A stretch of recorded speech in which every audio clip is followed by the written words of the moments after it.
समाचार अब तक, सत्य का साहस। नमस्कार, मी नेहा आणि आपण बघत आहे समाचार अब तक। बघूया आजच्या काही ठळक बातम्या। नागपूर शहराच्या पहिल्या मानाच्या गणपती म्हणून ओळखले जाणारे नागपूरचे राजा यांचा विसर्जन मिरवणुकीला आज शनिवारपासून सुरुवात झाली आहे।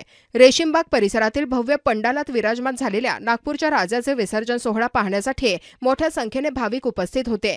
10 दिवस भक्तिभावाने पूजा अर्चा आणि दर्शन घेऊन भक्तांनी आपल्या लाडक्या बाप्पाची सेवा केली। अनंत चतुर्दशीच्या निमित्ताने ढोल ताशे नगारे गाजावाजाच्या निनादात विसर्जन मिरवणूक निघाली।